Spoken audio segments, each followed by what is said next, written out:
your presentation doesn't land. As a non-native speaker, you blame it on your accent.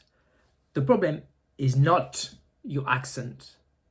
Actually, your accent could be your superpower, as we've discussed in a separate video.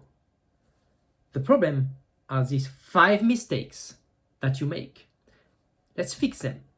The first mistake is a mindset issue. You're focusing on being non-native, and you're convincing yourself, you're telling yourself that your accent is an issue. Your accent is not the problem. Your accent is an asset. Instead, concentrate on the value of your message and to give it in the best possible way you can. And that way, you'll stop sabotaging your confidence. The second mistake is bad or lack of articulation. And this is what I'm struggling with. As non-native speakers, we may be skipping syllables or articulating, pronouncing syllables that should be skipped. And we may be putting the stress on the wrong part of the word, making it more difficult to understand what we're trying to say. Let's take an example. Instead of saying, I am comfortable, the stress is at the beginning. I am comfortable. Similarly, it's silent K. You don't say, I know, you say, I know. The problem is we're trying to pronounce the words, to sound the words as they would sound in our native language. By making an effort in articulating and pronouncing the words right, it'll be much easier for our message to land. The third mistake is speaking too fast. And that is particularly applicable if your native language has got a faster rate of speaking than English. And you're trying to speak at the same rate as your native language, but instead you're talking in English. So it's too fast.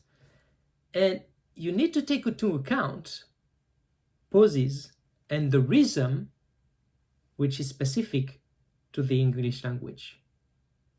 Slow down and you'll be much easier to be understood. The fourth mistake is the thesaurus syndrome, using big words, fancy words, complicated words. You're showing off your vocabulary to overcompensate the fact that you're a non-native speaker.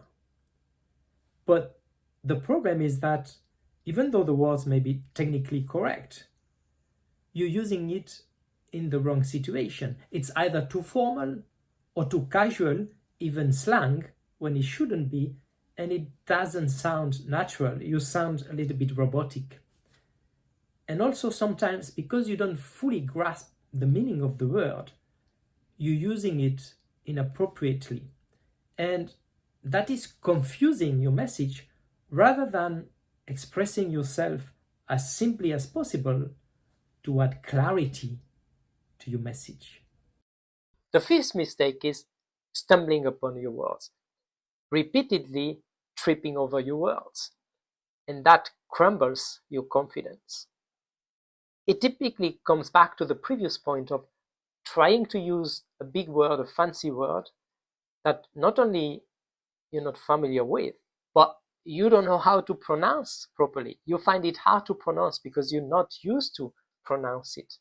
There are two ways: or learn to pronounce it until it becomes second nature, or replace it with an easier word to say, which means the same thing. For example, instead of saying wherewithal, if you cannot pronounce that word, say means instead. Don't worry about your accent. Your accent is your culture, your personality, your voice. Your accent is an asset. Focus on communicating clearly and simply, and your audience will not only understand you, they will listen